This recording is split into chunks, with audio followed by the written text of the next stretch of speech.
Hello दोस्तों, स्वागत है आप सभी का आपके अपने चैनल एडी इंस्टीट्यूट में।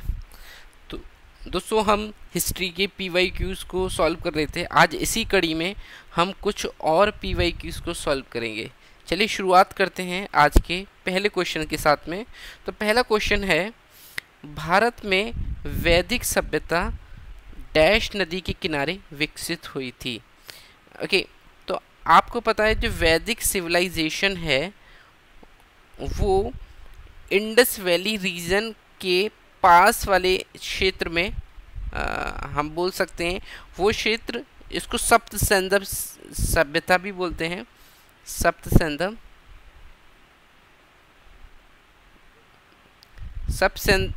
सैंधव सभ्यता क्यों बोला जाता है? क्योंकि इस सिंधु, जिसकी 6 ट्रिब्यूटरी और प्लस एक सरस्वती जो रिवर है,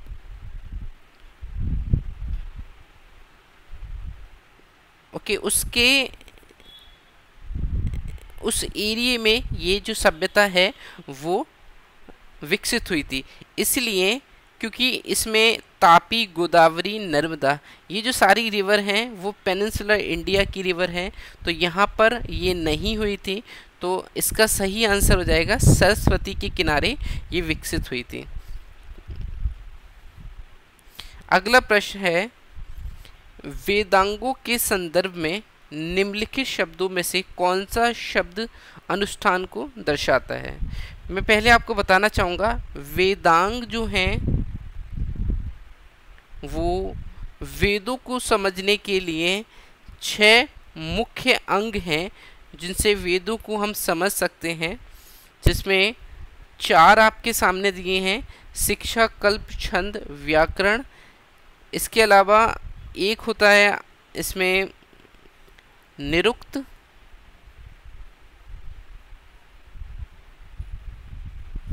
और एक और होता है जिसको बोलते हैं ज्योतिष।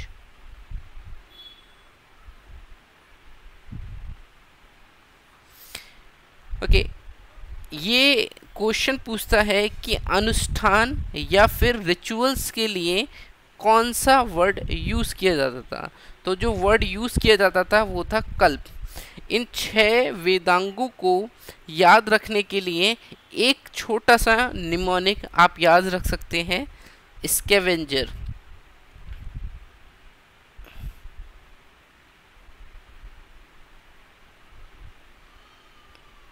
अगर इस निमोनिक को आप याद रखेंगे तो ये 6 वेदांग आपको बहुत आसानी के साथ हमेशा याद रखेंगे। एस स्टैंड फॉर शिक्षा। ओके, फिर सी स्टैंड फॉर छंद। ओके, उसके बाद में के स्टैंड फॉर कल्प, वी स्टैंड फॉर व्याकरण, एन स्टैंड फॉर निरुक्त, और जे स्टैंड फॉर ज्योतिष। तो ये 6 वेदांग हैं, आप याद रखेंगे। अक्सर एग्जाम्स में वेदांगों के संदर्भ में पूछा जाता है। इसके अलावा व्याकरण जो है वो फोनेटिक्स को डिनोट करता है।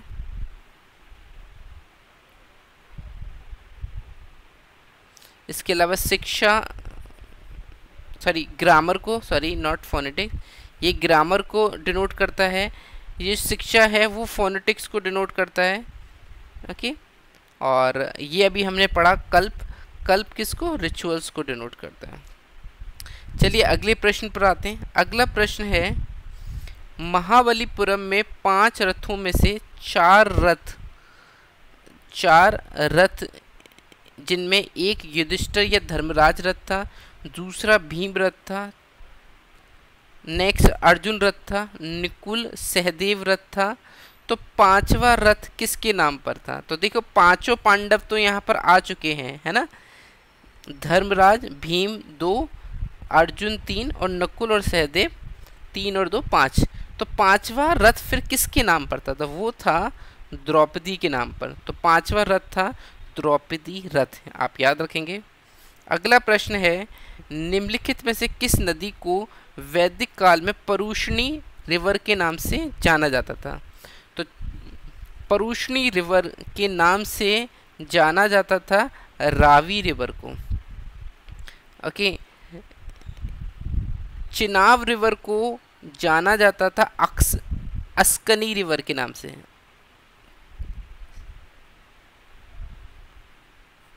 सतलुज को सतलुज को इसको सतुद्री रिवर के नाम से भी जाना जाता था। और व्यास जो रिवर है उसको जाना जाता था, इसका भी एक इम्पॉर्टेंट नेम था। ओके, आगे मैं इसको डिस्कस करूँगा अगले प्रश्न पर। चलिए नेक्स्ट प्रश्न पर आते हैं। ऋग्वेद में सबसे प्रमुख देवता कौन हुआ करते थे? तो वो होते थे इंद्र। इंद्र को पुरंदर भी बोला जाता था। पुरंदर मतलब किलो को तोड़ने वाला। तो ये एक इम्पॉर्टेंट देव थे। उसके अलावा जो सेकंड नंबर पर आएंगे वो अग्नि देवता हो जाएंगे। ओके, विष्णु की पूजा उस समय नहीं की जाती थी। ओके, अग्नि देवता की पूजा की जाती थी। लेटर वैदिक पीरियड में ओके पशुपति की पूजा भी नहीं होती थी। ये भी इंडस वैली सिविलाइजेशन में पशुपति की पूजा दिखाई गई है। चलिए नेक्स्ट प्रश्न है, उपनिषद क्या है? उपनिषद जो है वो शो करता है फिलॉसफी को, सोर्स ऑफ हिंदू फिलॉसफी को उपनिषद बोलते हैं। उपनिषद का वैसे शाब्दिक अर्थ होता है निकट बैठना। किसके निकट बैठना? गुरु के निकट बैठना। तो जब फिलॉसफिकल टेक्स्ट पर चर्चा हुआ करती थी तो गुरु के निकट शिष्यों के बीच में चर्चा हुआ करती थी और उससे फिलॉसफी निकला करते थे। तो इस टाइप से आप समझ सकते हैं कि उपनिषद का अर्थ फिलॉसफी होता है। नेक्स्ट है, और ये 6 फिलॉसफी इंडिया में थी प्रचलित। कौन सा वेद धार्मिक अनुष्ठानों से संबंध रखता है? तो धार्मिक अनुष्ठानों यानी यज्ञ और उसकी क्रिया से जो वेद है जो संबंध रखता है वो यजुर्वेद। सामवेद में आपको मंत्र मिलेंगे, यजुर्वेद में रिचुअल्स और अनुष्ठानों की प्रक्रिया मिलेगी। सामवेद सोर्स ऑफ म्यूजिक है और अर्थवेद तंत्र मंत्र की विद्या के बारे में जानने का एक वेद है। अगला प्रश्न है, महावीर जिन्हें पाली साहित्य में निर्गत नाथपुत्ता कहा जाता था, उन्होंने किस धर्म की स्थापना की? ये बहुत ही फेमस क्वेश्चन है। तो महावीर को तो आप सभी जानते हैं। महावीर जो 24वें तीर्थंकर थे जैन धर्म के, तो इन्होंने जैन धर्म की स्थापना तो नहीं बोलेंगे, बोल सकते हैं कि आखिरी प्रमुख जो तीर्थंकर थे वो महावीर थे। निम्नलिखित में से कौन सा बौद्ध स्थल उत्तर प्रदेश में स्थित है? तो केरला तो नहीं है। ओके, सांची एमपी में पड़ता है, अमरावती आंध्र प्रदेश में। तो सारनाथ जो है ये प्रेजेंट डे बनारस के पास में है। तो सारनाथ इसका सही आंसर होगा। सारनाथ इसलिए फेमस है क्योंकि यहाँ पर बुद्धा ने अपना पहला प्रवचन दिया था। पहला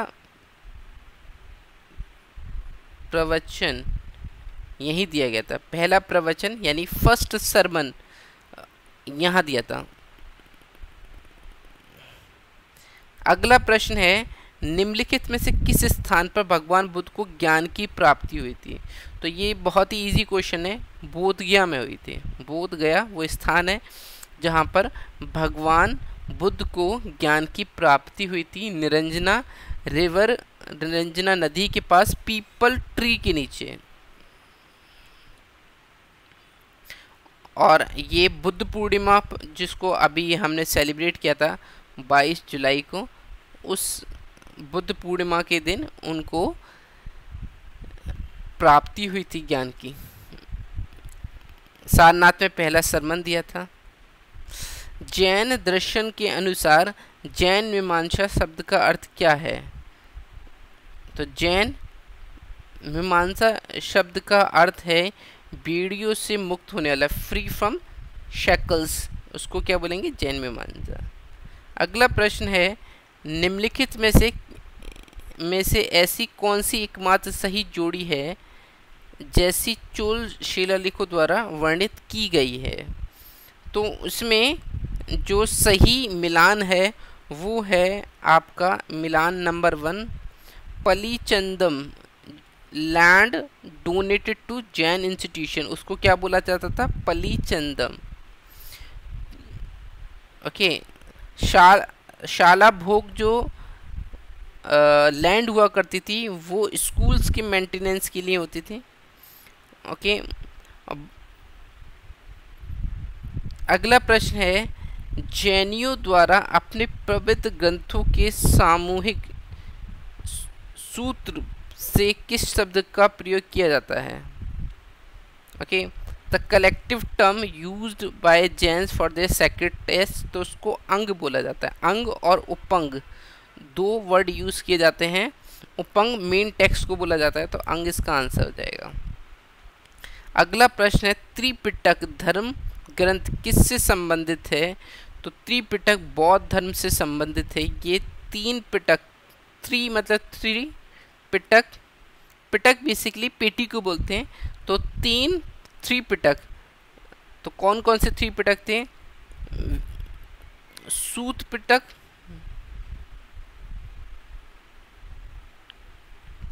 विनय पिटक,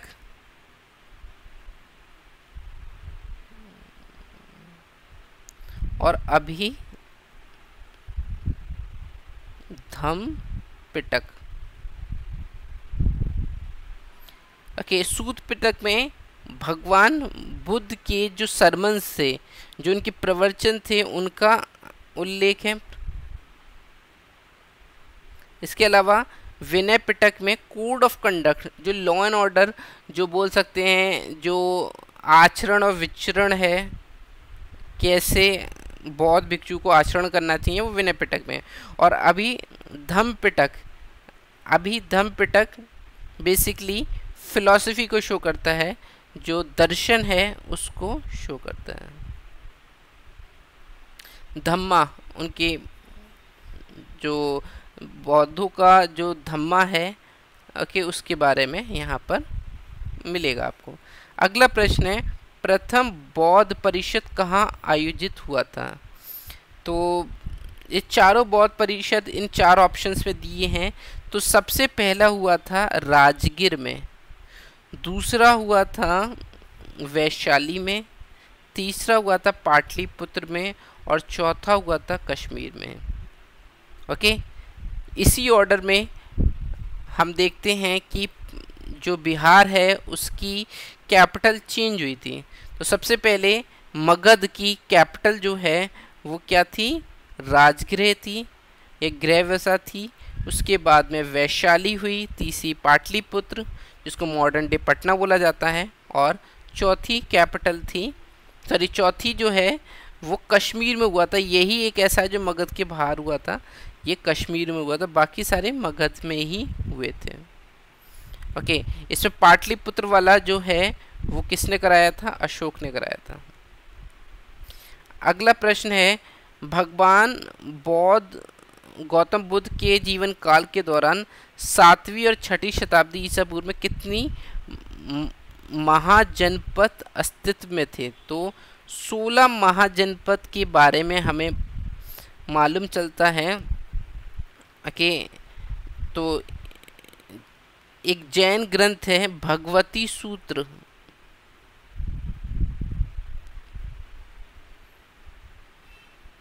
तो भगवती सूत्र से हमें इसके बारे में पता चलता है कि उस समय क्या थे? 16 महाजनपद थे।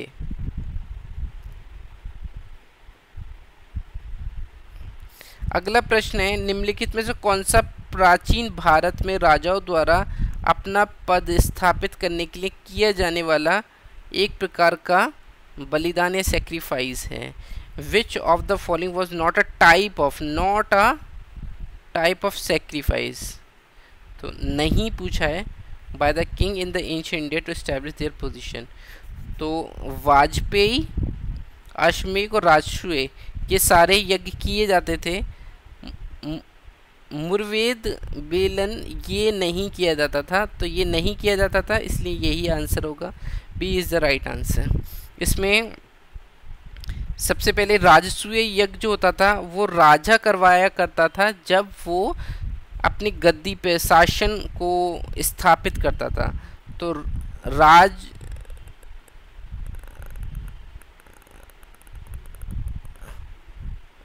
राजा को स्थापित करने के लिए कराया जाने वाला यज्ञ राजसूय हुआ था। फिर उसके बाद में शक्ति प्रदर्शन के लिए वाजपेयी होता था, और इसमें क्या होता था, जो राजा है उसके चैरियट और सारे जो राजकुमार हैं उनका चैरियट दौड़ेगा, और ऑब्वियसली इसमें जो राजा का चैरियट होगा वो ही जीतेगा। इसी को वाजपेयी यज्ञ बोलते थे। और अगला है अश्वमेध यज्ञ। अश्वमेध यज्ञ में क्या होता था कि एक घोड़े को छोड़ दिया जाता था, ओके, और वो जो घोड़ा है जितनी भी टेरिटरी को ऑक्यूपाई करेगा, ओके, अगर उसको कोई राजा रोकता है तो फिर क्या होगा, जिस राजा ने अश्वमेध यज्ञ शुरू किया है वो उससे बैटल और ये बोल सकते फाइट होगी उन दो राज्यों की जहाँ पर अश्व को या घोड़े को रोका गया है, ओके, और जहाँ नहीं रोका जाता है तो उतनी टेरिटरी क्या हो जाएगी, राजा की हो जाएगी। जब घोड़ा वापस आता था तो उसको सेक्रीफाइस कर दिया जाता था।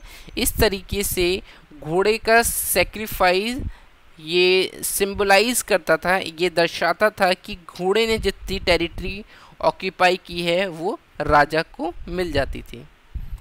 अगला प्रश्न है, चौथी शताब्दी ईसा पूर्व में मगध की राजधानी को स्थानांतरित किया गया था। तो अभी मैंने बताया सबसे लास्ट में चौथी शताब्दी मतलब मौर्यस के टाइम में इसको पाटलिपुत्र में स्थापित किया गया था। तो पाटलिपुत्र इसका आंसर हो जाएगा। अगला है विक्रम संवत का आरंभ कब होता है। तो दो संवत आप जरूर से याद रखेंगे, एक है विक्रम संवत और दूसरा है शक संवत। विक्रम संवत को शुरुआत की गई थी 57 BC में।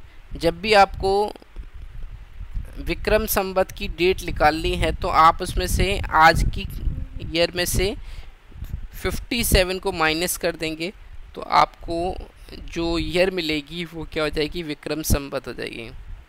उसके अलावा जो शक संवत है वो 78 AD में मतलब जैसे अभी AD चल रहा है तो 78 AD में इसको शुरू किया था, है ना। जब शका किंग को हरा दिया गया था तो इस यहाँ से शक संवत शुरुआत हो जाती है और ये हमारा ऑफिशियल कैलेंडर है, ऑफिशियल पंचांग है।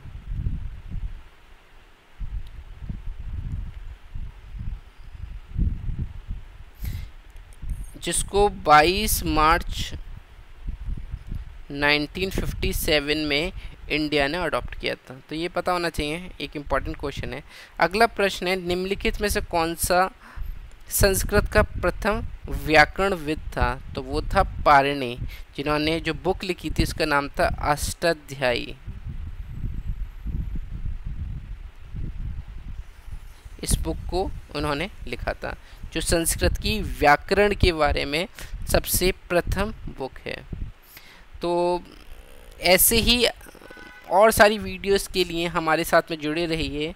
आज के लिए सिर्फ इतना ही, धन्यवाद। हमारे चैनल को सब्सक्राइब कीजिए, वीडियो को ज़्यादा से ज़्यादा लाइक कीजिए अपने फ्रेंड के साथ में। जो भी लोग SSC CGL की तैयारी कर रहे हैं और सारे कॉम्पिटिटिव एग्ज़ाम्स की तैयारी कर रहे हैं, ये सारी जो वीडियो हैं उनको बहुत ही ज़्यादा हेल्पफुल होंगी। तो अपने परिवार के साथ में, अपने दोस्तों के साथ में इन वीडियोस को शेयर कीजिए, चैनल को सब्सक्राइब कीजिए। धन्यवाद।